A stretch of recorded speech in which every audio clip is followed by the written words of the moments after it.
So hello students. सो हमारा last chapter रह गया था ऑर्गेनिक सिंथेसिस।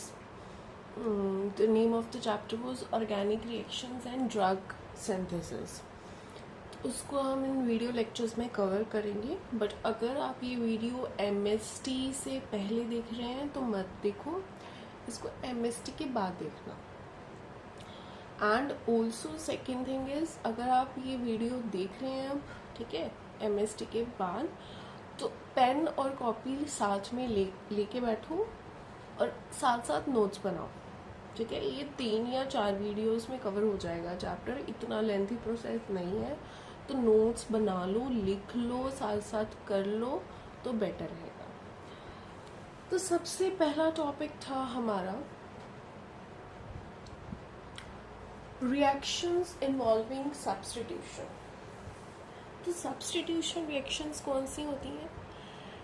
ये वो रिएक्शंस हैं जिनमें एक मॉलिक्यूल को दूसरी मॉलिक्यूल या एटम के साथ सब्स्टिट्यूट किया जाता है, ठीक है। सब्स्टिट्यूशन, अगर वर्ड सब्स्टिट्यूशन का इंग्लिश में मीनिंग देखें, मतलब रिप्लेसमेंट, एक की जगह पे दूसरे का आ जाना, दैट इज सब्स्टिट्यूशन, ठीक है।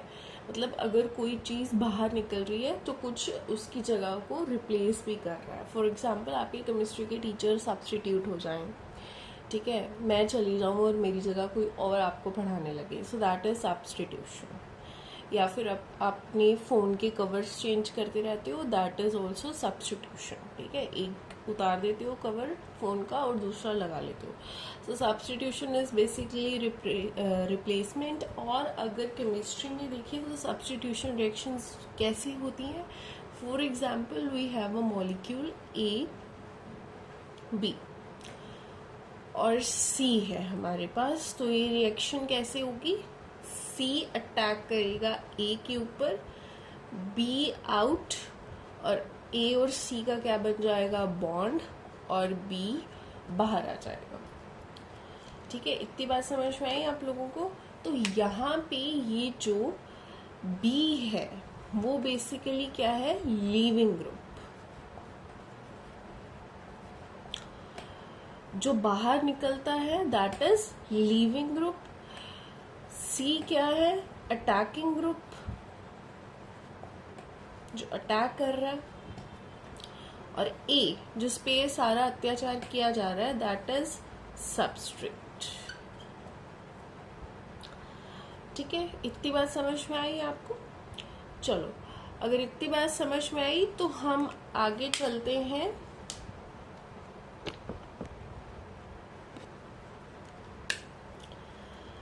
आगे हमें 2 टर्म्स पढ़नी है, आप लोगों ने शायद से पढ़ी होंगी। Nucleophile and electrophiles.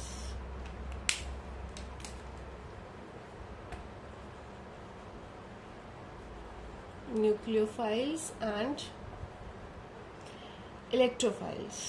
क्या होते हैं nucleophiles? Nucleophiles are nucleus loving, पढ़ा है आपने +2। Electrophiles are electron loving.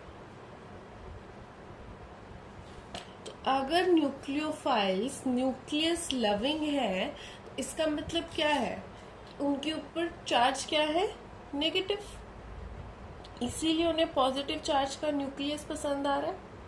Opposite attracts, मतलब ये क्या है? Electron rich. Nucleophiles are electron rich.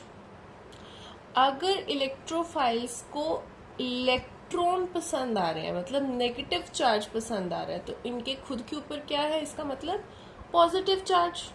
मतलब ये क्या है? Electron deficient. इतनी बात समझ में आई? न्यूक्लियोफाइल्स आर न्यूक्लियस लविंग, मतलब उन्हें न्यूक्लियस पसंद आता है, न्यूक्लियस का चार्ज होता है पॉजिटिव। तो न्यूक्लियोफाइल खुद कैसे होने चाहिए? नेगेटिव, मतलब इलेक्ट्रॉन रिच होने चाहिए। Electrophiles are electron loving, electron पे नेगेटिव चार्ज होता है, अगर नेगेटिव पसंद आ रहा है तो खुद पे पॉजिटिव होगा ना, ऑपोजिट अट्रैक्ट्स। तो पॉजिटिव मतलब इलेक्ट्रॉन डेफिशिएंट होंगे। एग्जाम्पल्स बोलो कुछ न्यूक्लियोफाइल्स के। जैसे कि हेलोजन सीरीज तो सारी, इन सबके पास एक्स्ट्रा इलेक्ट्रॉन्स होते हैं, ठीक है। 1 2 3 4 5 6 7, सबके जो वैलेंस इलेक्ट्रॉन्स 7 होते हैं, they have plenty of electrons, so they are electron rich. और OH negative, Cn negative, NH2, ठीक है, ये सारे क्या है, nucleophiles, they are nucleus loving. Electrophiles बताओ, जैसे कि Na positive, H positive, K positive, NH3 positive, सबके पास इलेक्ट्रॉन की कमी है। अब ये तो पॉजिटिव वाले हो गए। बिना पॉजिटिव वाले AlCl3, BCl3, BF3, इनके इलेक्ट्रॉन में कमी किस वजह से होती है? इनके इलेक्ट्रॉन्स में कमी इस वजह से होती है बच्चे, क्योंकि इनका ये जो एल्यूमिनियम है, बोरोन है, इनका ऑक्टेट कंप्लीट नहीं होता, ठीक है। मैं अभी दिखा देती हूँ आपको, एक मिनट। देखो, ये जो AlCl3 था, BCl3 था और BF3 था, इनके ऊपर तो पॉजिटिव चार्ज भी नहीं है, बट फिर भी ये क्या है, इलेक्ट्रोफाइल्स, मतलब इलेक्ट्रॉन की कमी है इनमें। रीजन भी, बोरॉन को देखो, बोरॉन का एटॉमिक नंबर होता है 5 और इसके बैलेंस इलेक्ट्रॉन कितने हुए, 3, 1s2 2s2 2p1, तो 3 हो गए। बनाओ यहाँ पे नीचे 1 2 3, क्लोरीन लगेगा यहाँ पे, एक बॉन्ड देगा इसको और बाकी के उसके बॉन्ड्स ये रहे। यहाँ पे क्लोरीन लगा, ठीक है, उसने एक दे दिया यहाँ पे इलेक्ट्रॉन, बाकी के 1 2 3 4 5 6, क्लोरीन 7 होते हैं ना, 1 2 3 4 5 6 और ये 7, तो बोरोन का ऑक्टेट अभी भी कंप्लीट नहीं हुआ। देखो 1 2 3 4 5 6, अभी भी यहाँ पे पॉजिटिव चार्जेस हैं, इलेक्ट्रॉन की कमी है, इसीलिए इनको क्या बोलते हैं, इलेक्ट्रोफाइल्स। ओके, तो सब्स्टिट्यूशन रिएक्शंस दो तरह की होती हैं, एक होती है न्यूक्लियोफिलिक सब्स्टिट्यूशन रिएक्शंस और दूसरी होती है इलेक्ट्रोफिलिक सब्स्टिट्यूशन रिएक्शंस, ठीक है। सबसे पहले हम न्यूक्लियोफिलिक से स्टार्ट करते हैं। न्यूक्लियोफिलिक सब्स्टिट्यूशंस फर्दर दो टाइप की होती है, SN1 एंड SN2, आप लोगों ने सुनी होंगी ये +2 में। तो देखो, इनमें डिफरेंस स्टार्ट करते हैं और साथ साथ समझते चलना कि क्या होती है। SN1 reaction nucleophilic substitution reaction है, SN2 भी न्यूक्लियोफिलिक है, ठीक है। सब्स्टिट्यूशन रिएक्शंस हैं, दो पार्ट्स में डिवाइड होती हैं, न्यूक्लियोफिलिक सब्स्टिट्यूशन और इलेक्ट्रोफिलिक। न्यूक्लियोफिलिक फर्दर दो पार्ट में है, SN1 एंड SN2।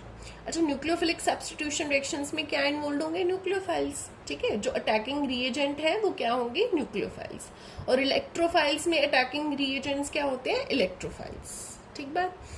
चलो, तो SN1 में फॉर एग्जाम्पल हम कोई रिएक्शन लेट करते हैं कि ये वाली रिएक्शन हो रही है, हम लेट कर लेते हैं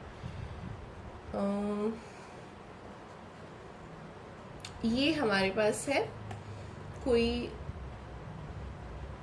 अल्काइल हैलाइड, ठीक है, और इस पे अटैक कर रहा है, इसके साथ है HCl।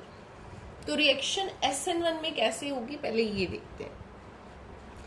तो SN1 इज, इट इन्वॉल्व्स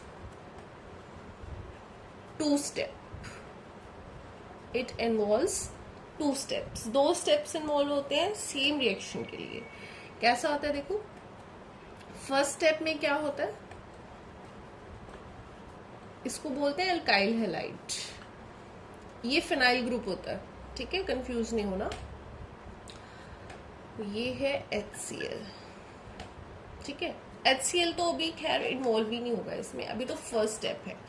तो फर्स्ट स्टेप में क्या होता है बच्चे, ये लीविंग ग्रुप इतना अच्छा लीविंग ग्रुप होना चाहिए SN1 में कि फर्स्ट स्टेप में कि ये खुद से ही लीव कर जाए विदाउट एनी एफर्ट्स, ठीक है, किसी के अटैक किए बिना, किसी के धक्का मुक्की करे बिना ये खुद से यहां से लीव कर जाएगा फर्स्ट स्टेप में SN1 की, और क्या बन जाएगा, एक कार्बोकेटायन। ठीक है, कार्बोकेटायन,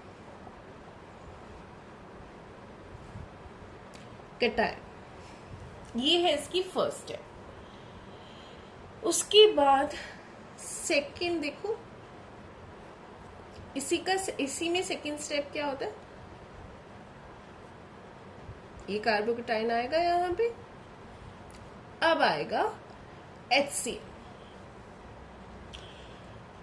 तो यहां से ये पॉजिटिव है और ये नेगेटिव होता है, तो न्यूक्लियोफाइल कौन है, Cl। तो ये इस पॉजिटिव पे क्या करेगा, अटैक। तो यहाँ पे अटैकिंग एजेंट कौन है, न्यूक्लियोफाइल, और इसके साथ जाके लग जाए यहाँ पे।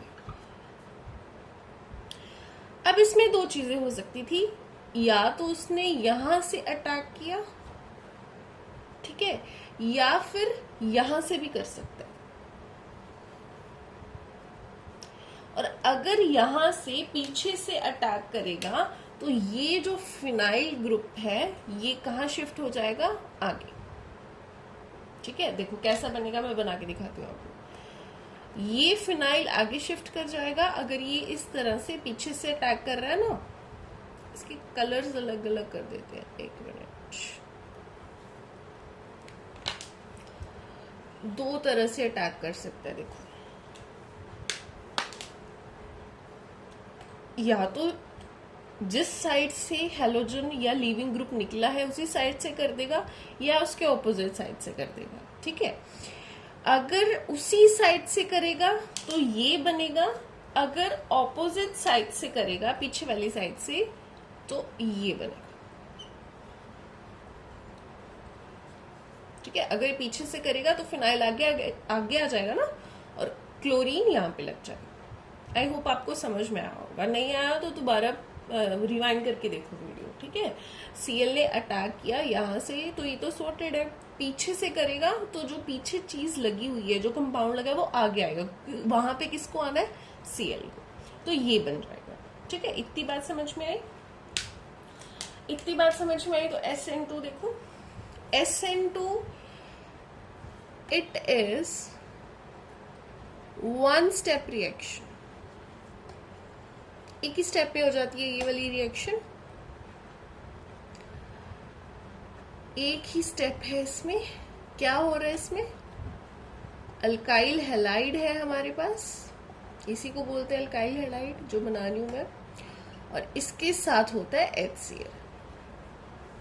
ठीक है, तो होता क्या है, ये जो न्यूक्लियोफाइल है ये पीछे से अटैक करता है यहाँ पे, और ये लीविंग ग्रुप आउट।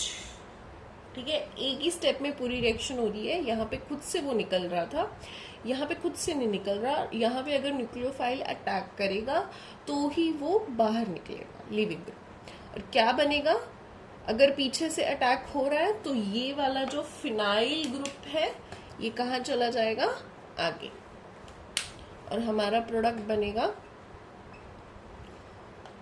पीछे लगेगा Cl, क्योंकि अटैक कहां से हुआ है, पीछे से। ये बने। ठीक है, so this is one step reaction and it is two step reaction. ये फर्स्ट पॉइंट हो गया, सबका क्लियर। ओके, सेकंड पॉइंट है यहां पे, यही लिख लो कि it has carbocation intermediate. Step का इंटरमीडिएट क्या है, कार्बोकेटायन बीच में बन रहा है।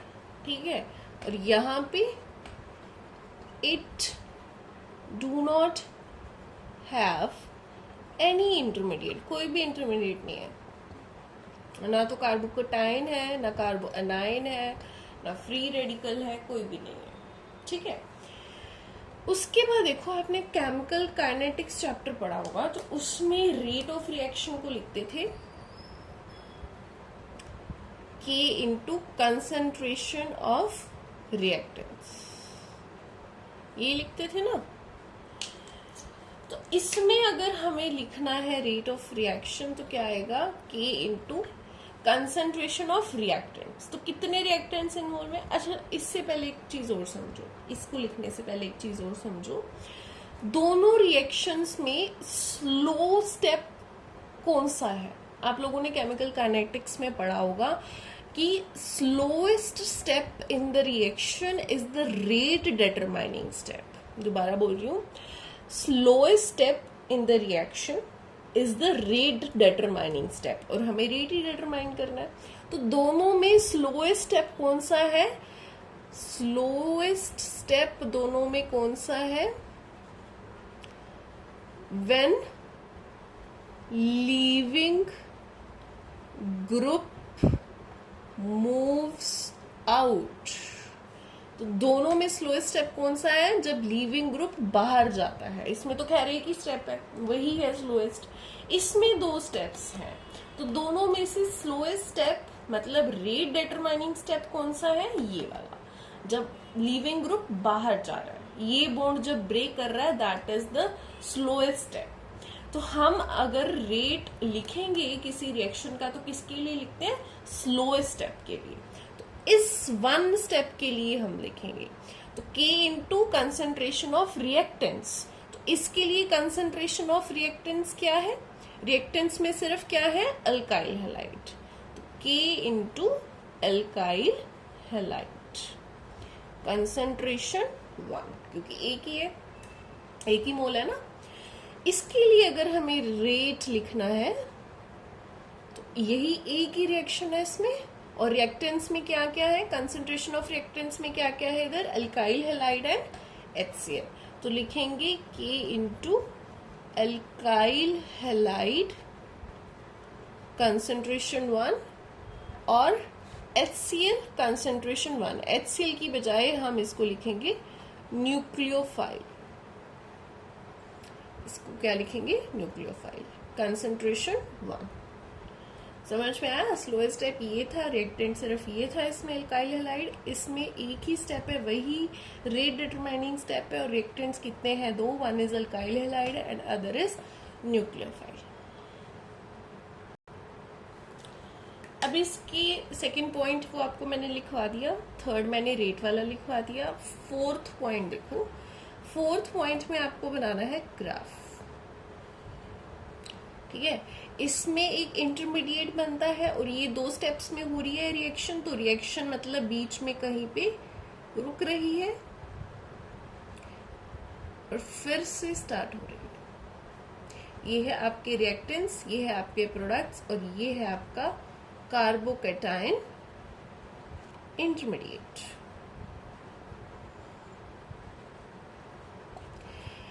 यहां पे होती है आपकी एनर्जी, यहां पे होती है कंसंट्रेशन। तो ये जो P की एनर्जी, प्रोडक्ट्स की एनर्जी कम होती है रिएक्टेंट से, इसका मतलब होता है कि प्रोडक्ट क्या है, स्टेबल। अगर इससे ज्यादा हो एनर्जी तो प्रोडक्ट स्टेबल नहीं है। हमने ये बहुत बार पढ़ लिया क्लास कि अगर energy come that mean stability ज्यादा, ठीक है।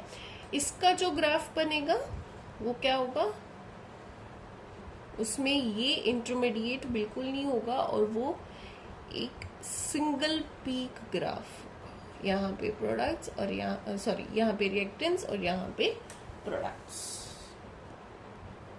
और जो इसमें फिफ्थ पॉइंट इंपॉर्टेंट है वो ये है कि इसमें हम किसी भी तरह का न्यूक्लियोफाइल यूज कर सकते हैं, वीक या फिर स्ट्रॉन्ग, दोनों, but usually weak is preferred. क्यों, क्योंकि ये तो खुद से टूट रहा है ना। न्यूक्लियोफाइल का काम क्या था, अटैक करना। यहाँ पे अटैक करने पे ब्रेक हो रहा है बॉन्ड, यहाँ पे तो वो खुद से ब्रेक हो रहा है। तो अगर खुद से ही ब्रेक हो रहा है तो वीक न्यूक्लियोफाइल भी काम कर जाएगा ना। Weak nucleophile is required, but यहाँ पे अटैक करने पे बॉन्ड ब्रेक हो रहा है तो स्ट्रॉन्ग न्यूक्लियोफाइल इज रिक्वायर्ड, जो उसको ब्रेक करते हैं अटैक करने पे। समझ में आया। सिक्स्थ पॉइंट है, इसमें होती है रेसमाइजेशन। क्या होती है रेसमाइजेशन बताती हूँ अभी। और इसमें होती है इन्वर्जन। रेसमाइजेशन आपने ना स्टीरियोकेमिस्ट्री में पढ़ा था अगर याद हो तो, 50% D and 50% L, dextro and levo. तो क्या थी वो रेसमाइजेशन? अभी अभी जो हमने की ना यहाँ पे की हमने अभी अभी, मैंने आपको बताया था यही चीज, ये इसीलिए बना के रखी थी मैंने कि यहाँ से अगर अटैक करेगा तो यहाँ लग जाएगा, अगर पीछे से करेगा तो ये पीएच आगे चला जाएगा और Cl पीछे। तो इसमें दो प्रोडक्ट्स पॉसिबल हैं, इसको बोलते हैं रेसमाइजेशन। 50% ये बनेगा, 50% ये बनेगा। इन्वर्जन मतलब पीछे से अटैक किया और आगे वाला पीछे चला गया, सॉरी पीछे वाला आगे चला गया, पीछे से अटैक हुआ, ठीक है, और ये जो फिनाइल ग्रुप था ये आगे चला गया और उसकी जगह पे लग गया क्लोरीन। इसको बोलते हैं इन्वर्जन, इन्वर्ट हो जाना मॉलिक्यूल, ठीक है। पहले ये जो फिनाइल है ये लेफ्ट हैंड साइड पे था, अटैक के बाद राइट हैंड साइड पे हो गया, तो ये इन्वर्जन हो गया, इसमें सिंगल प्रोडक्ट बना। बट इसमें दो अटैक्स पॉसिबल थे फ्रॉम द फ्रंट साइड, तो ये बनता, और अगर बैक पे होता तो ये बनता। तो इसमें दोनों प्रोडक्ट्स बनते हैं, 50% ये 50% ये, जिसको रेसमाइजेशन बोलते हैं। बट अगर सिंपली पीछे से अटैक हो रहा है और आगे से ग्रुप बाहर जा रहा है और पीछे वाला ग्रुप आगे आ रहा है तो उसको बोलते हैं इन्वर्जन। इन्वर्जन जो पहले लेफ्ट हैंड साइड पे था अब वो राइट हैंड साइड पे होता है, ठीक है। ये था आपका SN1 एंड SN2। अब हम सब्स्टिट्यूशन रिएक्शन स्टार्ट करते हैं। तो हमारे पास फर्स्ट है न्यूक्लियोफिलिक सब्स्टिट्यूशन, उसके बाद करेंगे इलेक्ट्रोफिलिक सब्स्टिट्यूशन। तो उसमें फर्स्ट नेमिंग रिएक्शन है फिंकल-स्टीन रिएक्शन। मैं फिर बोल रही हूँ, नोट्स बनाते चलना साथ साथ तो बेटर रहेगा। फिंकल-स्टीन रिएक्शन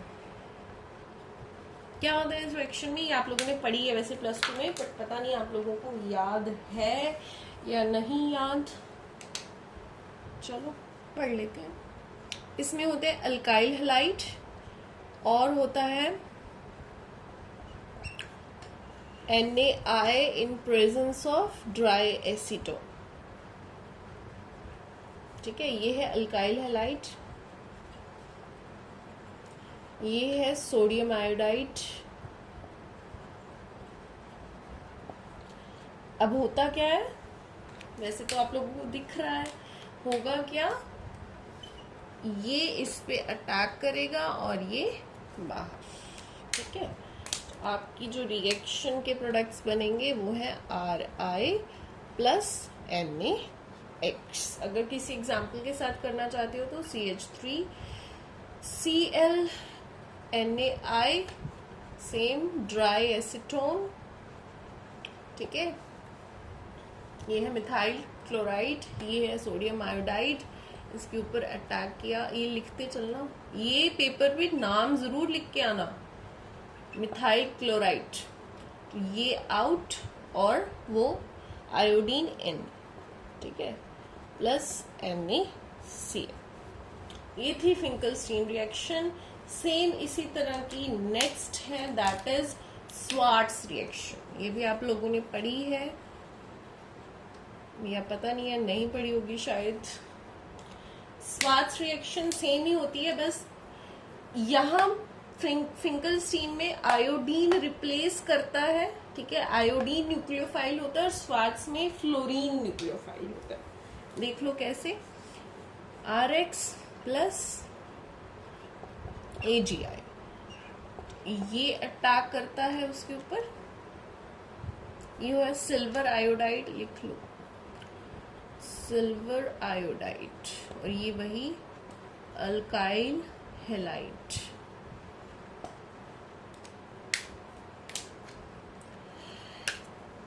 ये अटैक करेगा इस पे, ये बाहर जाएगा और बन जाएगा Ri प्लस AgX। इस पे नहीं अटैक करता, ये इस पे अटैक करता है, ठीक है। तो ये अपना ये वाला बॉन्ड क्या कर देता है, ब्रेक। इसकी एग्जाम्पल लिख लो, एक C2H5Cl लिख लेते हैं, प्लस Ag, अच्छा मैंने I लिख दिया ना यहाँ पे, सॉरी, F आएगा। फिर यहां भी गलत करते हैं, फ्लोरीन AgF होता है, silver fluoride.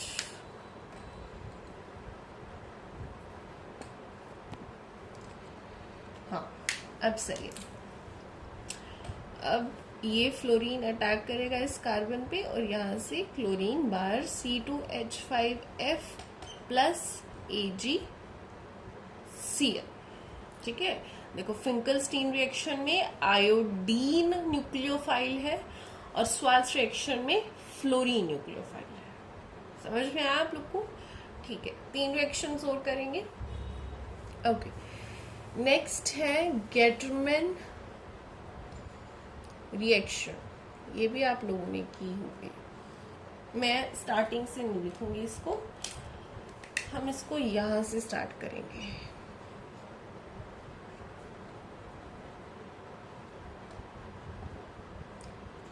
This is diazonium salt. ठीक है, इसमें डालते हैं copper powder in the presence of HBr। ठीक है, तो होता क्या है, ये न्यूक्लियोफाइल यहाँ पे क्लोरीन को बाहर निकाल देता है और N2 खुद से बाहर चला जाता है, क्योंकि N2 क्या है, एक गैस। ठीक है, तो जो केमिस्ट्री में केमिकल रिएक्शंस में गैसेस विदाउट एनी एफर्ट्स खुद से बाहर चली जाती हैं। समझ में आया? तो ये बन जाएगा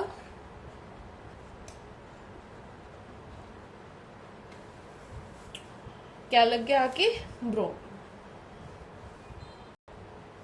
ठीक है, समझ में आया क्या बना ये, ब्रोमो बेंजीन।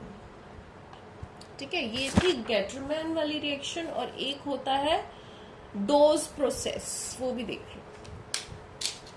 ये हमारी 4th रिएक्शन थी। 5th है डोज प्रोसेस। इसमें क्या होता है, क्लोरोबेंजीन लेते हैं, 2 मॉलिक्यूल्स ले लेते हैं, 2 ही NaOH ले लेते हैं। अब हमें पता है ये भी अच्छा खासा न्यूक्लियोफाइल है ना, नेगेटिव पॉजिटिव। इसको रिप्लेस कर देगा क्लोरीन को बाहर, उसकी जगह पे क्या आ जाएगा, OH, मतलब फिनॉल बन जाएगा। अब 2 मोल्स चल रही थी तो 2 ही बनेंगे, और ये Na किसके साथ कंबाइन हो जाएगा, ये जो बाहर निकला है Cl नेगेटिव टू NaC। ठीक है, समझ में आया आपको? नेक्स्ट है इलेक्ट्रोफिलिक सब्स्टिट्यूशन रिएक्शन। तो उसमें सबसे फर्स्ट करते हैं हम नाइट्रेशन ऑफ बेंजीन। लगाओ हेडिंग, नाइट्रेशन ऑफ बेंजीन। होता क्या है इसमें, ये भी आप लोगों ने वैसे पढ़ी है, अच्छे खासे तरीके से पढ़ी होगी, नहीं पढ़ी है तो दोबारा पढ़ लो फिर।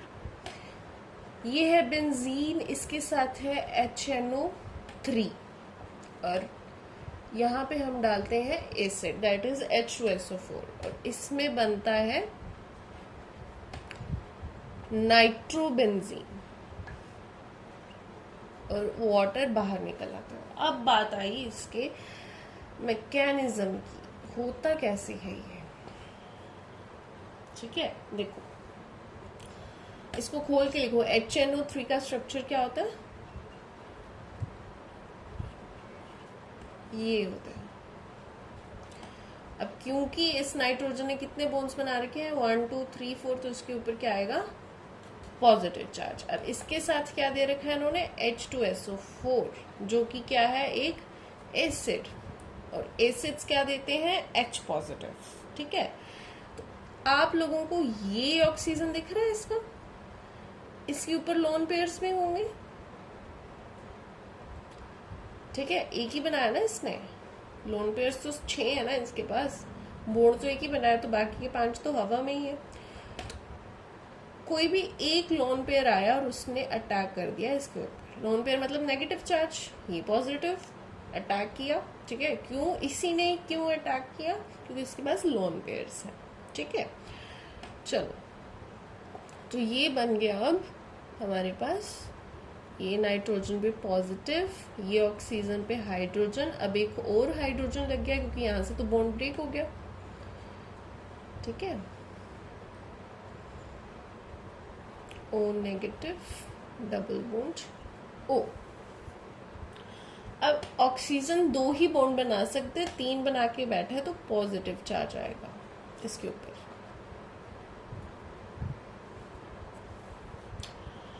अब क्या हुआ, यहां से ये बाहर निकल जाएगा एज अ वाटर मॉलिक्यूल। इतनी बात समझ में आई? निकलेगा कैसे, ये जो आपको दिख रहा है O नेगेटिव, ये यहां पे अटैक करेगा और फिर यहां से ये बॉन्ड बाहर चला जाएगा एज H2। अब ये कैसा बना,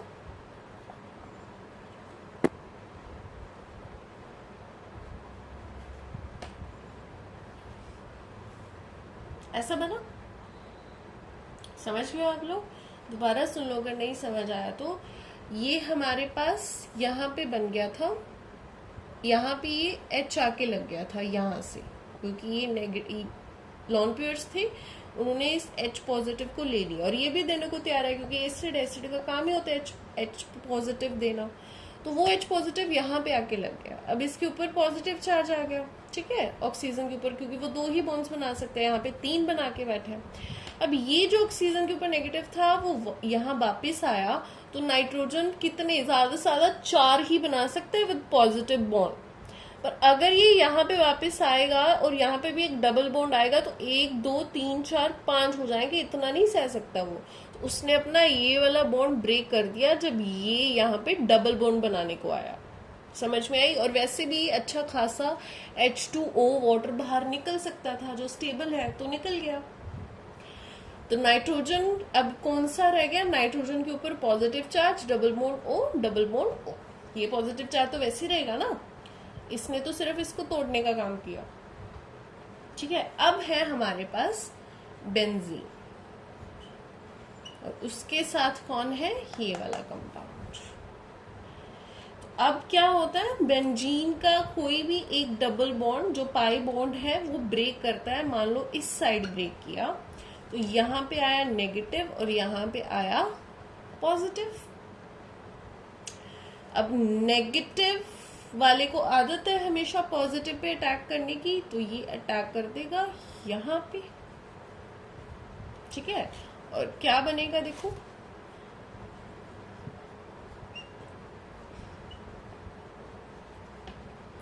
nitrogen double bond O, double bond O।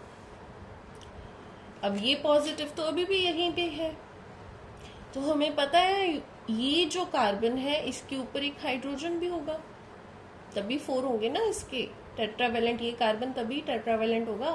1 2 3 4, मतलब यहाँ पे भी था शुरू से, वो बस हम दिखाते नहीं है, अदरवाइज है हाइड्रोजन तो हर जगह, जब जरूरत पड़ती है तो निकाल लेते हैं बाहर, ठीक है। तो यहाँ पे हाइड्रोजन था पहले से ही, तो अब उस हाइड्रोजन ने अपने आप को सेक्रीफाइस किया, अपना बोन तोड़ा और यहाँ पे दे दिया, ठीक है। यहाँ पे क्या बन जाएगा फिर, ये इसको हम लिख सकते हैं NO2, ये दोनों बोन्स पहले ही थे, ये हाइड्रोजन ने अपना बोन तोड़ के यहाँ पे लगा दिया और ये पॉजिटिव चार्ज वैनिश हो गया। समझ में आया? अगर ऐसे समझ नहीं आया तो ये सोच लो कि यहाँ पे ये जो हाइड्रोजन था वो बाहर चला गया एज H पॉजिटिव, तो पीछे क्या रह गया, नेगेटिव, और नेगेटिव और पॉजिटिव क्या बनाएंगे, एक बॉन्ड। अब समझ में आया? तो ये थी आपकी नाइट्रेशन ऑफ बेंजीन, ये रिएक्शन थी ऊपर वाली, और ये था उसका फुल मैकेनिज्म। देखो अब नेक्स्ट है सल्फोनेशन ऑफ बेंजीन, रिएक्शन लिख लेते हैं पहले।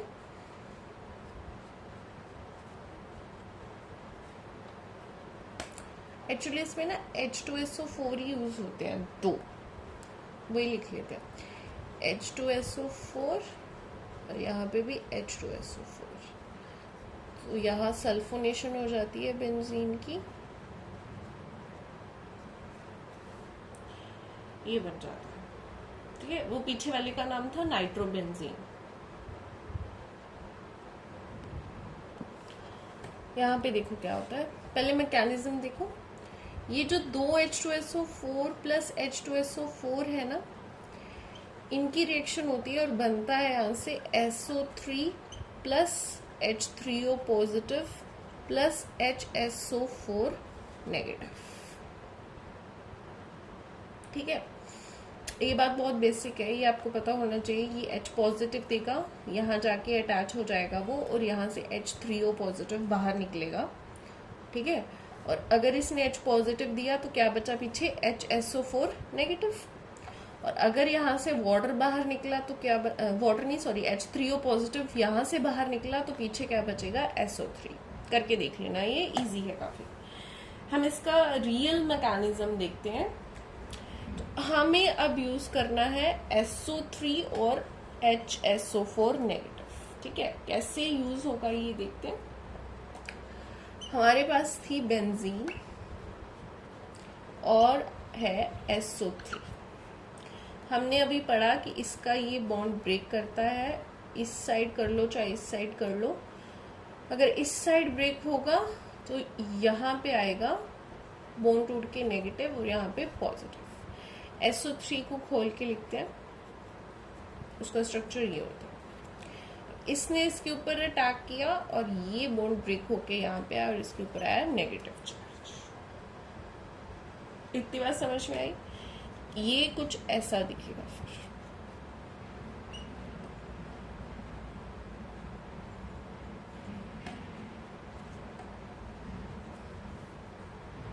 ठीक है, ये लगाना नहीं भूलना, और ये है पॉजिटिव।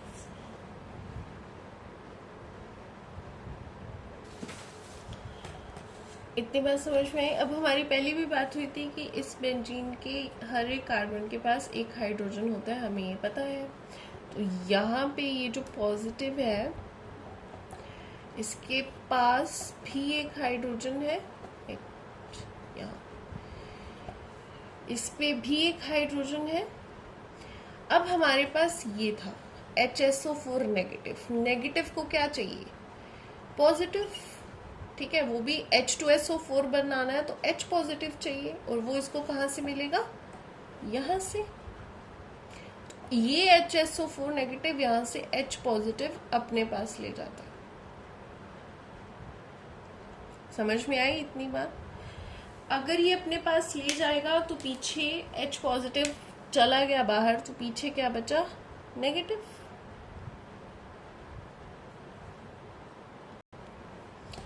यहाँ थोड़ी मिस्टेक हुई है, 1 मिनट दो भाई।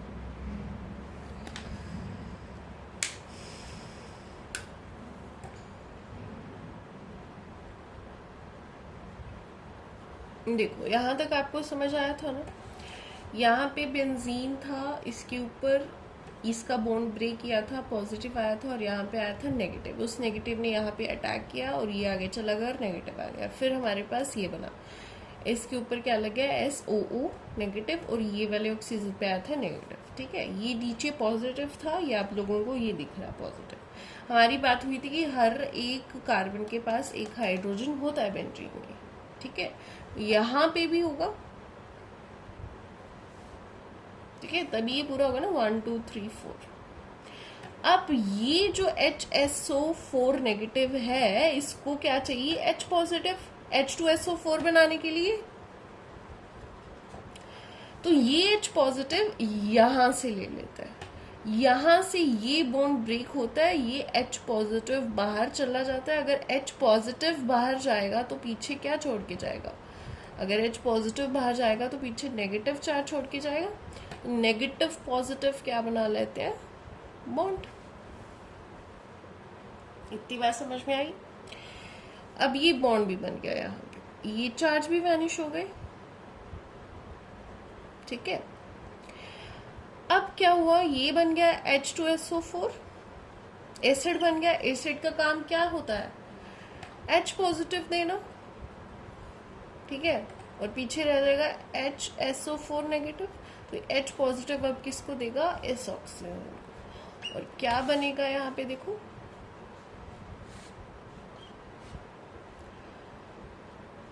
S double bond O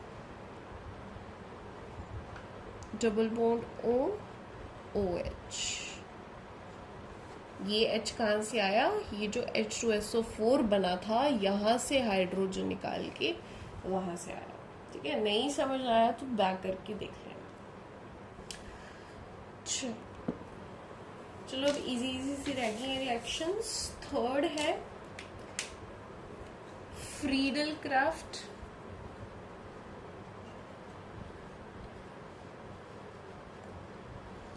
alkylation.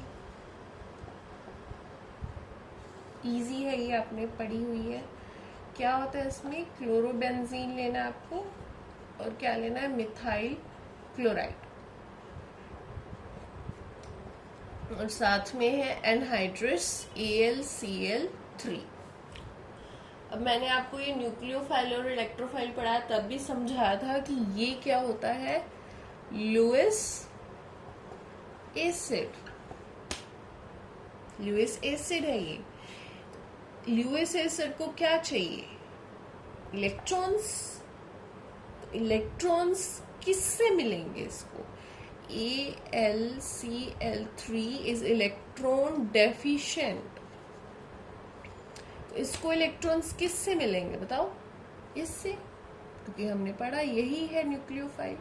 Electrophiles are nucleus loving, इसी से मिलेंगे। Sorry, electrophiles are electron loving, तो इलेक्ट्रॉन्स इसको इसी से मिलेंगे, ठीक है। तो ये बन जाएगा AlCl4 नेगेटिव।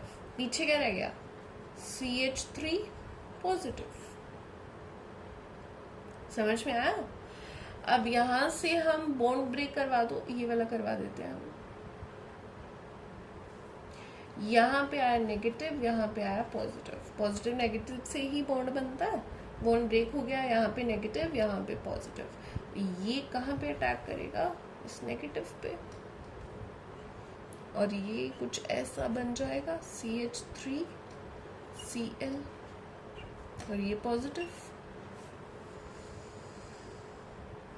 ठीक है। अब यहाँ पे क्या है, हाइड्रोजन होगा जरूर कोई, वही सेम प्रोसेस है ये सारा। यहाँ से H पॉजिटिव बाहर जाएगा तो पीछे छोड़ जाएगा नेगेटिव, और नेगेटिव पॉजिटिव मिलके एक बॉन्ड बना लेंगे, बन गया क्लोरोबेंजीन। इसका नाम क्लोरोबेंजीन है क्या, चलो ये खुद से पता लगाओ क्या है इसका नाम, नेमिंग करना है इसकी। 1 2 3 4 5 6 2 मिथाइल क्लोरोबेंजीन, ठीक है, ओके। और इसमें एक और प्रोडक्ट बनता है, इसको बोलते हैं ऑर्थो प्रोडक्ट, और एक और बनेगा that is para product.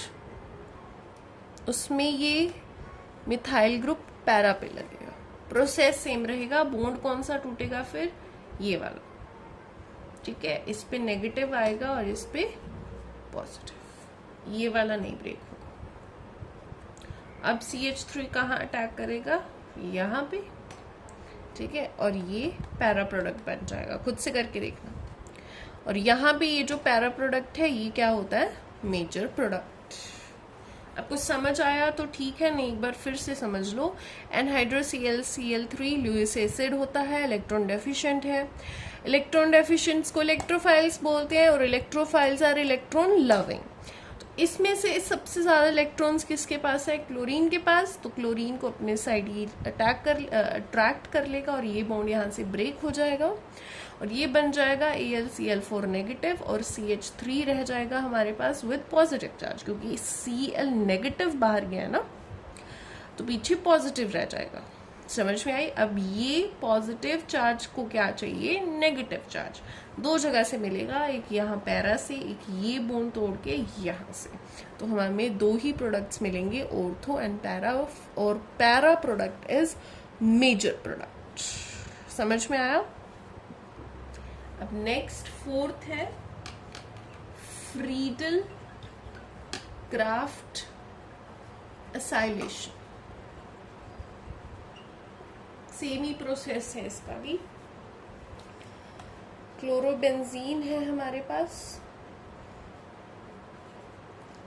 CH3C double bond OCl है हमारे पास, इसको असाइल बोलते हैं, इसी वजह से इसको असाइलेशन बोलते हैं।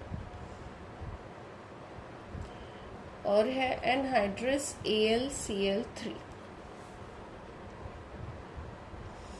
अब होगा क्या इसमें, देखो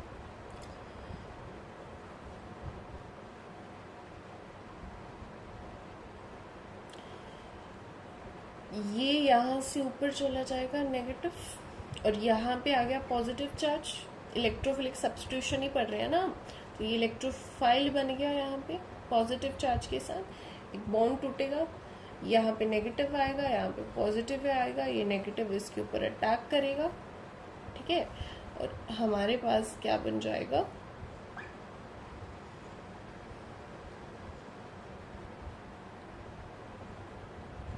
C यहाँ पे अटैक करेगा, O के ऊपर नेगेटिव, ये बॉन्ड तो चला गया ना, Cl और CH3, और यहाँ पे भी पॉजिटिव चार्ज। दोबारा सुन लो, ये बॉन्ड टूटा, नेगेटिव पॉजिटिव आया, यहाँ पे ये डबल बॉन्ड O था, ठीक है, यहाँ से ऊपर गया तो यहाँ पे तो नेगेटिव आ गया ये बॉन्ड टूट के, पर यहाँ पे क्या आया, पॉजिटिव।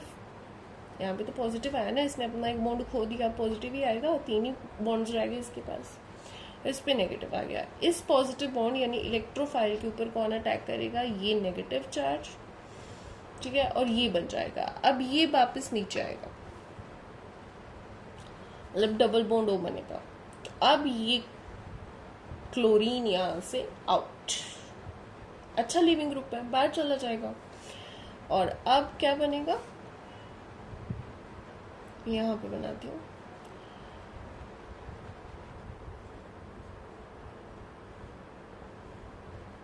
चलो इसका सॉर्ट हो गया, ठीक है। अब यहाँ पे क्या है, वही सेम स्टेप, हाइड्रोजन, ये हाइड्रोजन यहाँ पे अपना बॉन्ड ब्रेक कर देगा इसके लिए, और ये पॉजिटिव चार्ज यहाँ से वैनिश हो जाएगा, और यहाँ पे क्या बनेगा, एक बॉन्ड, ठीक है। समझ में आया आप लोगों को। या फिर आप ये बोल सकते हो कि यहाँ पे जो हाइड्रोजन है वो H पॉजिटिव बन के बाहर निकल जाएगा, और यहाँ पे नेगेटिव चार्ज छोड़ देगा, यहाँ पे ऑलरेडी पॉजिटिव था, तो पॉजिटिव नेगेटिव क्या बना लेंगे, एक बॉन्ड, ठीक है। और ये जो Cl बाहर गया ना, ये किसको मिला जाके, AlCl3 को, क्या बना, AlCl4 नेगेटिव, क्योंकि ये क्या है, ल्यूइस एसिड्स। अब इसकी एक लास्ट रिएक्शन रह गई है इलेक्ट्रोफिलिक सब्स्टिट्यूशन की, और वो है हैलोजन।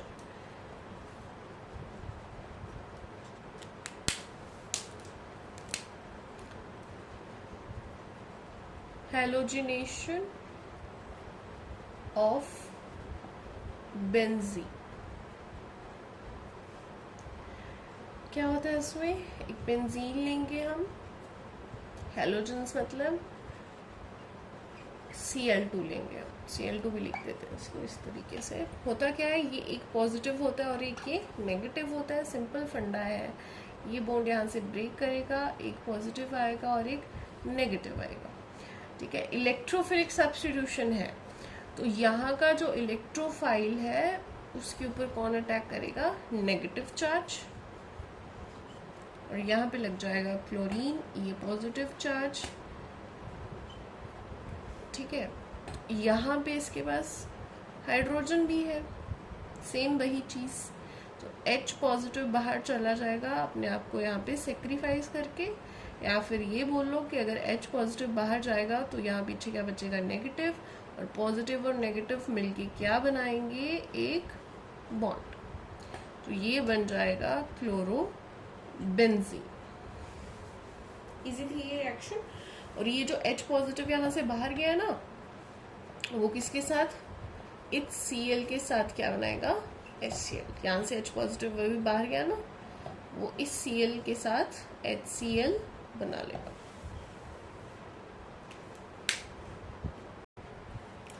तो नेक्स्ट टॉपिक है एलिमिनेशन रिएक्शंस। एलिमिनेशन रिएक्शंस क्या होती हैं? वो रिएक्शंस जिसमें दो सब्स्टिट्यूएंट्स को रिमूव कर दिया जाता है, और किस लिए रिमूव किया जाता है? ताकि एक न्यू प्रोडक्ट बन पाए।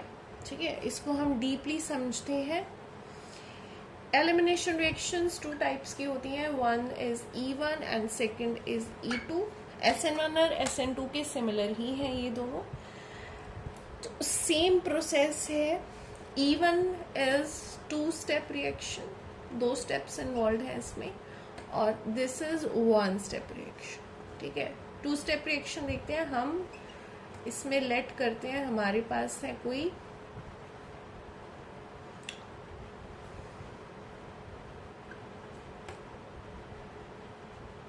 Alkyl halide. ठीक है, तो अल्काइल हैलाइड ये फर्स्ट स्टेप है। इसमें क्या हो रहा है? वही जैसे SN1 में था, इसमें भी वही हो रहा है। ब्रोमीन है जो वो बाहर निकल रहा है, और क्या बन रहा है? कार्बोकटायन। ठीक है, और इसके सेकेंड स्टेप में क्या हो रहा है? इसके ये जो कार्बोकटायन है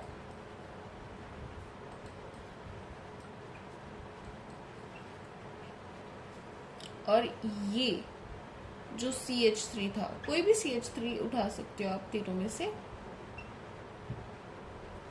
इसको सॉर्ट करके ऐसे लिखते हैं। इसी के पास 3 हाइड्रोजन है, एक को मैंने खोल के लिख लिया, बाकी के 2 इस तरह लिख लिया। अभी जो हम सारी रिएक्शंस में करते आए हैं कि हाइड्रोजन बाहर चला गया और क्या आया? नेगेटिव चार्ज, याद है? और फिर उन्होंने एक बॉन्ड बना लिया, वो यहाँ पे हुआ। यहाँ पे कोई भी न्यूक्लियोफाइल आके अटैक नहीं करेगा। एलिमिनेशन रिएक्शन है, सिर्फ सब्स्टिट्यूशन नहीं है। सिर्फ कोई चीज बाहर निकलेगी, नई वाली अंदर नहीं आएगी। समझ में आई? तो बाहर निकलना है सिर्फ, और वो निकल चुका है leaving group, that is bromine. अंदर नई चीज कोई भी नहीं आ रही है। जो ऑलरेडी अंदर चीजें हैं वो क्या करेंगी? जैसे ये CH वाला बॉन्ड है, ये ब्रेक कर जाएगा और ब्रेक करके यहाँ पे शिफ्ट होगा। समझ में आया? तो ये कैसा बनेगा?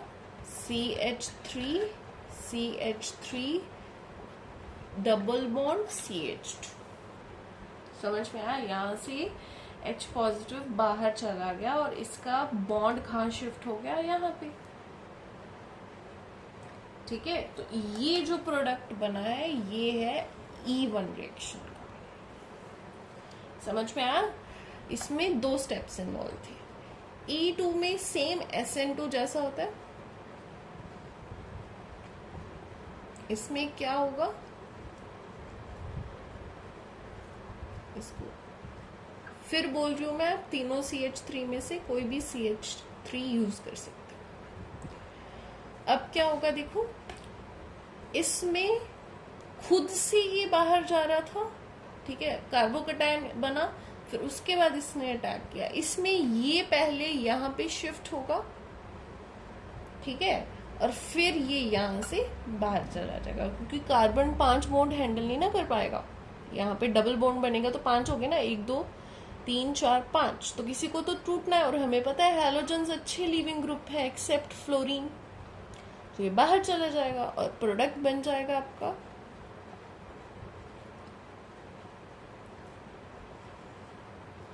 ये। तो ये 2 स्टेप है, ये 1 स्टेप है। सेम अगर इसमें हमें रेट लिखनी है, मैंने बताया rate determining step is the slowest step, और स्लोएस्ट स्टेप ये है जिसमें ब्रोमीन या लीविंग ग्रुप कोई भी बाहर निकलता है ब्रेक होके, that is the slowest step. तो इसका भी रेट क्या आएगा? K into alkyl halide 1। समझ में आया? और इसका जो है ना, एक चीज इसमें छूट गई है, वो ये है कि ये हाइड्रोजन क्यों जाता है, खुद से क्यों बाहर जा रही है? यहाँ टूट के खुद से नहीं जाता, एक्चुअली इसको बेस प्रोवाइड किया जाता है। और बेस मतलब कोई भी OH नेगेटिव, उसे क्या चाहिए, H पॉजिटिव। ठीक है, तो बेस देंगे तो यहाँ से H पॉजिटिव बाहर निकलेगा, क्योंकि उसे किसके साथ जाके अटैच होना है, OH नेगेटिव के साथ, मतलब किसी भी बेस के साथ। समझ में आया? तो इसका रेट हम लिख सकते हैं क्या, K इंटू अल्काइल हेलाइड की कंसेंट्रेशन 1 और बेस की कंसेंट्रेशन 1। समझ में आया? रिएक्ट क्या होता है केमिकल काइनेटिक्स में, rate equals to K into concentration of reactants, पहले भी बताया। तो कंसेंट्रेशन ऑफ रिएक्टेंट्स कौन कौन से हैं, यहाँ पे तो सिर्फ अल्काइल हेलाइड है, बेस तो यहाँ पे यहाँ सेकेंड स्टेप में डलेगा और ये H पॉजिटिव अट्रैक्ट होके बाहर निकल जाएगा।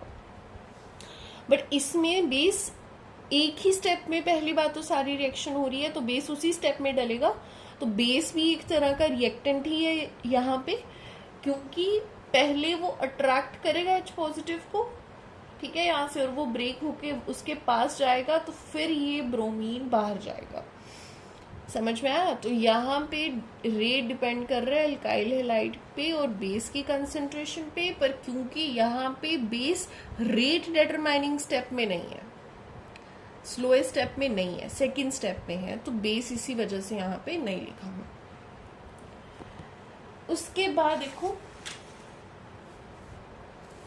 थर्ड वही है कि इसमें कार्बोकटायन इज फॉर्म्ड,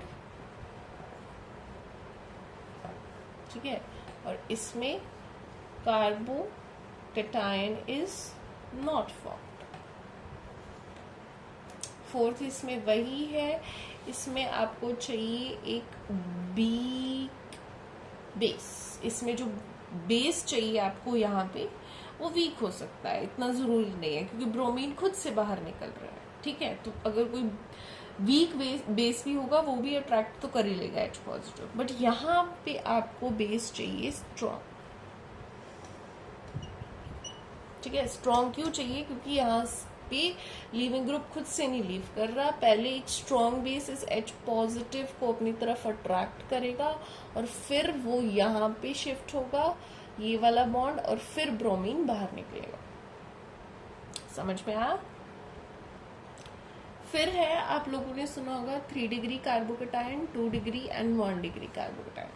ठीक है, 3 डिग्री कौन से होते हैं, ये होता है 3 डिग्री, एक्चुअली ये जो बनाया हुआ है मैंने ये 3 डिग्री ही है। फिर आता है 2 डिग्री,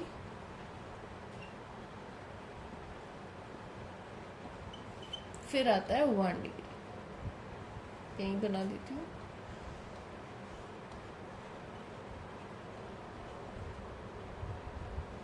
हाइड्रोजन और हाइड्रोजन, ये 1 डिग्री है, ये 2 डिग्री है और ये 3 डिग्री।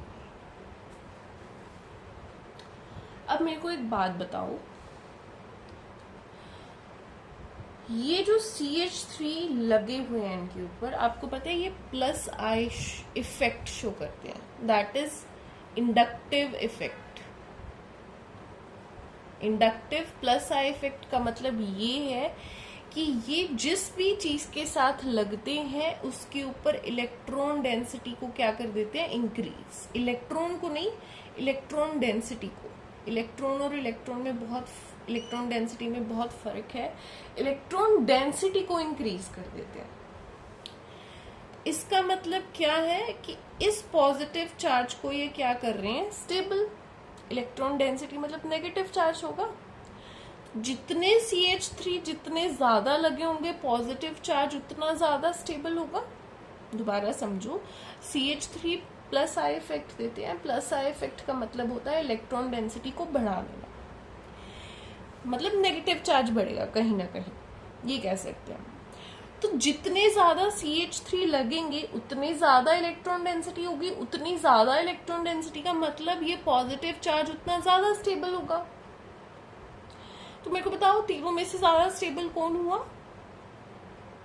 तीनों में से ज्यादा स्टेबल हुआ 3 degree, then 2 degree and then 1 degree. समझ में आया? क्योंकि इसके पास 3 CH3 है तो पॉजिटिव चार्ज को अच्छे से स्टेबल कर रहे हैं।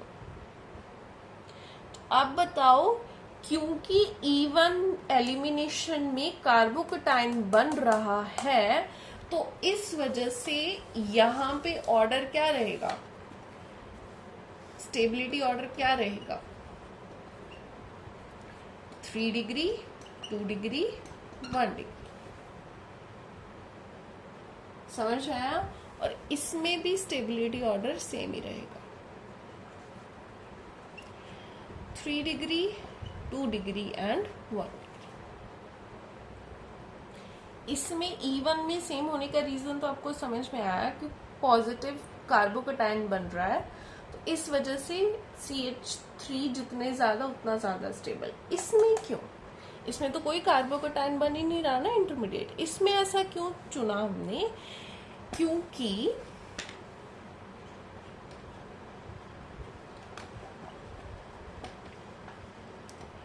जितने ज्यादा CH3 लगे होंगे उतने ज्यादा हाइड्रोजन्स होंगे, उतनी ज्यादा फेवरेबल होगी एलिमिनेशन। यहां से Br का बाहर निकलना उतना इजी होगा। समझ में आया? जो कार्बन लगा है लीविंग ग्रुप के साथ, उस कार्बन के साथ वाले कार्बन पे जितने हाइड्रोजन होंगे उतना अच्छा। ठीक है, ये जो कार्बन है इसके साथ लगा था ब्रोमीन, जिसके साथ वाले कार्बन्स को बोलते हैं अल्फा कार्बन्स, तो उनके साथ वाले हाइड्रोजन्स को बोलते हैं अल्फा हाइड्रोजन्स। तो जितने अल्फा हाइड्रोजन्स होंगे उतना अच्छा है, क्योंकि उतने ज्यादा चांसेस हैं ब्रोमीन को बाहर धकेलने के। समझ में आया? तो इसमें अल्फा हाइड्रोजन्स कितने हैं? 3, यहाँ पे 3 और 3 9 हाइड्रोजन्स। अगर हम बात करें इसकी 2 डिग्री की, तो इसमें कितने अल्फा हाइड्रोजन्स हैं? सिर्फ 6। ये तो इसके साथ ही है ना अटैच, अल्फा कार्बन के साथ तो अटैच नहीं है। ये तो जिस कार्बन के साथ ब्रोमीन है उसी के साथ हाइड्रोजन है, तो इसको कंसीडर ही नहीं कर सकते। सिमिलरली अगर हम बात करें 1 डिग्री की, तो उसमें कितने हैं? सिर्फ 3 अल्फा हाइड्रोजन्स। तो जितने ज्यादा अल्फा हाइड्रोजन्स उतने अच्छे चांसेस ब्रोमीन को बाहर निकालेंगे। इसमें भी स्टेबिलिटी ऑर्डर 3 डिग्री, 2 डिग्री और 1 डिग्री ही होता है। अब इससे मेरे को एक चीज याद आई कि आपके सब्स्टिट्यूशन रिएक्शन वाले पॉइंट्स जो मैंने 5 लिखवाए हैं, उसमें ये 3 डिग्री, 2 डिग्री, 1 डिग्री का रह गया है, तो वो भी एक बार समझ लो। तो हमने जो सब्स्टिट्यूशन रिएक्शंस की थी ना, न्यूक्लियोफिलिक, ऐसे बनाया था। इधर था SN1, इधर था SN2। पन्ने पलटो अपने अगर नोट्स बना रहे हो तो, क्योंकि मुझे उम्मीद नहीं है वैसे आप लोगों से ज्यादा कि आप नोट्स बनाओगे। खैर, जो बना रहा है बढ़िया, जो नहीं बना रहा वो भी बढ़िया। तो ये था SN1, ये था SN2, हमने अभी अभी किया। तो उसमें वो 3 डिग्री, 2 और 1 रह गया था डिस्कस करने वाला। तो SN1 2 स्टेप रिएक्शन थी और उसमें कार्बोकेटाइन बन रहा था। सेम ही है E1 जैसा, क्योंकि उसमें कार्बोकेटाइन बन रहा था, तो सबसे ज्यादा स्टेबल कार्बोकेटाइन कौन सा होता है? 3 degree, 2 degree and then 1 degree. तो इसका ऑर्डर भी क्या रहेगा? सबसे ज्यादा stable tertiary, then 2 degree, then 1 degree. Same reason है, टर्शरी वाले पे CH3 3 लगे हैं, और SN1 के फर्स्ट स्टेप में कार्बोकेटाइन इंटरमीडिएट बनता है। पढ़ने पलट के देखो, फर्स्ट स्टेप में यहाँ पे बना था। तो जब जितने ज्यादा CH3 उतनी ज्यादा electron density, that means 3 degree सबसे ज्यादा स्टेबल, फिर 2 और 1। SN2 की बात करते हैं, इसमें अटैक हो रहा था पीछे से। ठीक है, अगर ऐसा इसमें तो खैर कार्बोकेटाइन बनता ही नहीं है। अगर ऐसा एल्काइल हैलाइड है हमारे पास, एल्काइल हैलाइड तो कैसा भी हो सकता है ना। पहले मैंने ये लिया था, ठीक है, अब ये ले लिया 3 डिग्री। इसमें देखो मैंने आपको बहुत बार ये चीज बताई है, ये CH3 जितना मासूम दिखता है उतना होता नहीं है।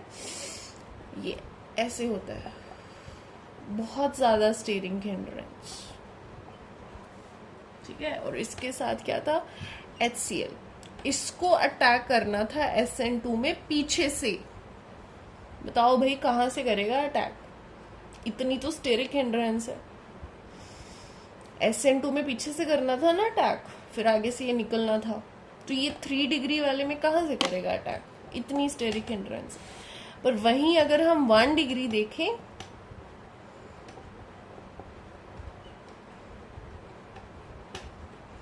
और इसके साथ HCl, तो ये कर देगा इजीली, क्योंकि स्टेरिक हिंड्रेंस है ही नहीं, ठीक है। और यहाँ पे अटैक कर देगा, ये बाहर चला जाएगा, और क्या बनेगा, ये CH3 यहाँ पे लगा दो, ये H आगे आ जाएगा, Cl यहाँ पे और H यहाँ पे, ये प्रोडक्ट बन जाएगा। पीछे से अटैक करेगा ना, ये हाइड्रोजन आगे चला जाएगा, हमने पहले भी किया, और हाइड्रोजन की जगह पे क्लोरीन आ जाएगा। ये CH3 मैंने ऐसे लिख दिया यहाँ पे। तो यहाँ SN2 में ऑर्डर क्या रहेगा, 1 डिग्री, 2 डिग्री और 3 डिग्री। लिख लेना, due to steric hindrance, due to steric hindrance.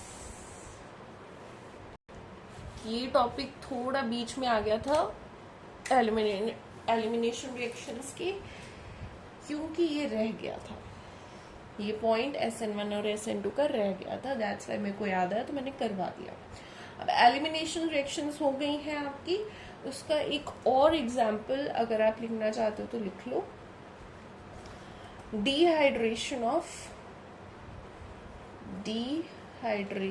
ये सेकेंड है, फर्स्ट तो हुई, डिहाइड्रेशन ऑफ अल्कोहल, ठीक है। इसमें क्या होता है, हमारे पास CH3 है, CH2OH है, इसमें डाला concentrated H2SO4 at 170 degree Celsius. Dehydration, dehydration का क्या मतलब होता है, हाइड्रेशन का क्या मतलब होता है, वाटर ऐड करना, डिहाइड्रेशन का वाटर को बाहर निकाल, ठीक है। कंसंट्रेटेड H2SO4 है, अभी हम पढ़ के हटे हैं, H2SO4 एसिड है और क्या देता है, H पॉजिटिव, और वो H पॉजिटिव कहाँ जाके लगेगा, यहाँ पे, क्योंकि इसके पास क्या है, लोन पेयर्स।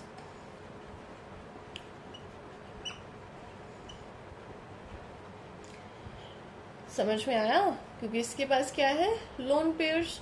अब ये सिर्फ 2 बॉन्ड्स बना सकता है ऑक्सीजन, मैंने पहले भी बताया, 3 बना के बैठा तो पॉजिटिव चार्ज आएगा, क्योंकि ये वाटर मॉलिक्यूल भी है, तो ये यहाँ से बाहर निकल जाएगा, तो ये बनेगा CH2 पॉजिटिव। पॉजिटिव क्यों आया, क्योंकि ये तो H2O बाहर निकला है ना, न्यूट्रल मॉलिक्यूल, पॉजिटिव चार्ज तो ये पीछे ही छोड़ गया। समझ में आया, ये था एसिड, ये देगा H पॉजिटिव आयंस, ऑक्सीजन के पास लोन पेयर से ये पॉजिटिव था, इसके ऊपर जाके लग गया। इतनी बात समझ में आई। यहाँ पे ऑक्सीजन के ऊपर पॉजिटिव आएगा, क्योंकि ऑक्सीजन सिर्फ 2 ही बॉन्ड बना सकते हैं, और यहाँ पे 3 बन रहे हैं। ये बात भी समझ में आई आप लोगों को।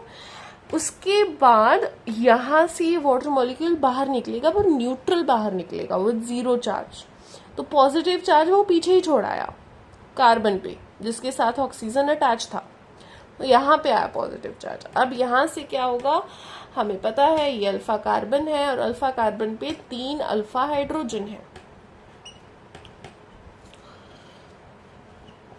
1 2 3, इनमें से कोई भी एक अपना बॉन्ड यहाँ पे ब्रेक करेगा और इसको देगा, ठीक है। और क्या बनेगा, CH2 डबल बॉन्ड CH2, ये है एलिमिनेशन रिएक्शन। समझ में आया। नेक्स्ट है हमारे पास एडिशन रिएक्शंस। अब ये वाली डेफिनेशन दोबारा इस व्हाइट बोर्ड पे लिखना मेरे बस की नहीं है, ऑलरेडी इट इज 1 घंटा 9 मिनट्स, तो यहीं से पढ़ो। A reaction in which 2 or more substances combine to form a single product, उसको बोलते हैं एडिशन रिएक्शन, ठीक है।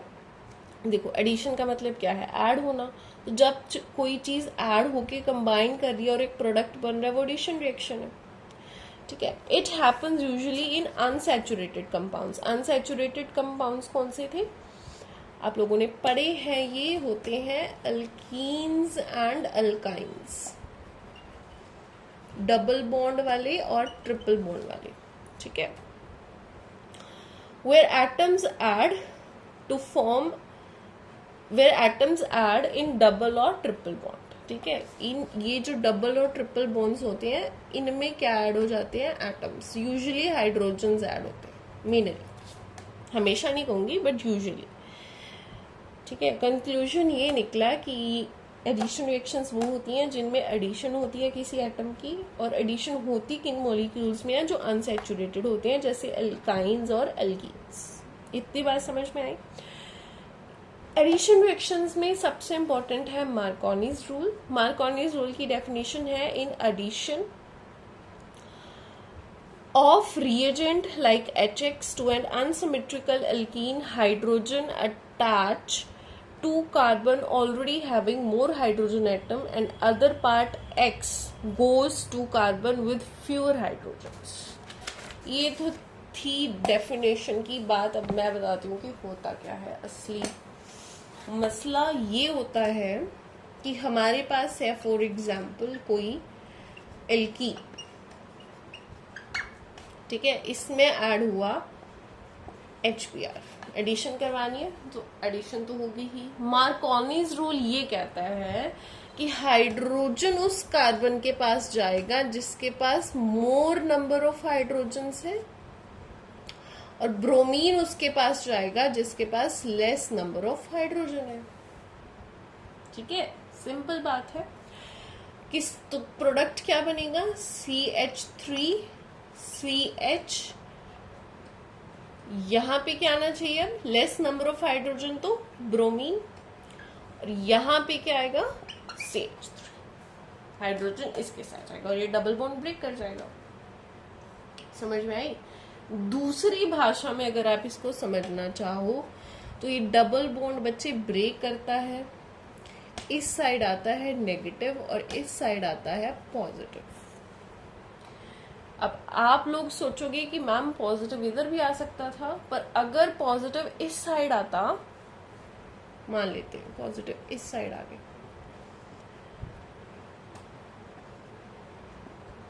इस साइड आया नेगेटिव, ये स्टेबल नहीं होता, क्योंकि ये क्या है 1 डिग्री। और कार्बोकेटाइन का तो अभी हमने समझा, कौन सा कार्बोकेटाइन ज्यादा स्टेबल था, 3 degree, then 2 degree, then 1 degree. अभी पढ़ के आए ना SN1 में, और E1 में भी पढ़ा हमने कि वहां CH3 ज्यादा है।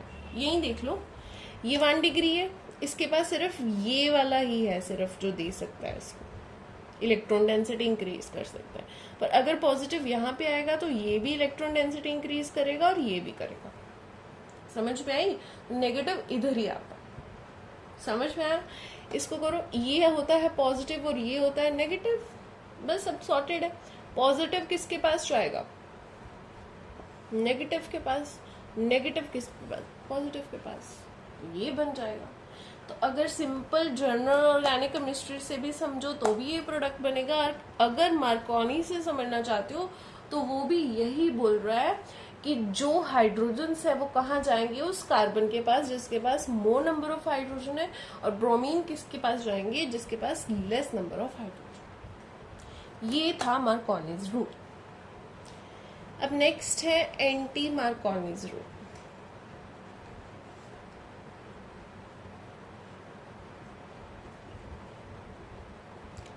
या इसको बोल देते हैं परऑक्साइड इफेक्ट, क्योंकि इसमें क्या यूज होता है, परऑक्साइड, ये होता है परऑक्साइड। ये अल्काइल वाला है और ये H2O2, ये भी परऑक्साइड ही होता है, ठीक है। तो कोई भी यूज कर सकते हैं। परऑक्साइड वो होता है बेसिकली जिसमें 2 ऑक्सीजन होते हैं बीच में, सेंटर में। तो ये रिएक्शन मैकेनिज्म 3 स्टेप्स का होता है। फर्स्ट होता है इनिशिएशन। इनिशिएशन होता क्या है, ये ROR है ना। अच्छा, इसका जो मैकेनिज्म है वो है फ्री रेडिकल मैकेनिज्म, ये मैं आपको बता देती हूँ। और जो मार्कोनीज का था वो था कार्बोकेटाइन मैकेनिज्म, नोट कर लेना है। चलो, ये इनिशिएशन स्टार्ट हुई, इसके पास हमें पता है लोन पेयर्स होते हैं, यहां से होती है homolytic cleavage. Homolytic cleavage. Homolytic cleavage कौन सी होती है? जो सेंटर से होती है और जो इलेक्ट्रॉन्स होते हैं, जैसे ये बॉन्ड 2 इलेक्ट्रॉन से बना था तो एक इस ऑक्सीजन को मिलेगा, एक इस ऑक्सीजन को मिलेगा। दिस इज होमोलिटिक, मतलब कोई पार्शियलिटी नहीं हुई किसी के साथ। ये बॉन्ड सेंटर से ब्रेक किया पहली बार, एक बॉन्ड 2 इलेक्ट्रॉन से बना था, एक इस ऑक्सीजन को मिल गया, एक इस ऑक्सीजन को, और ये बन गया हमारे पास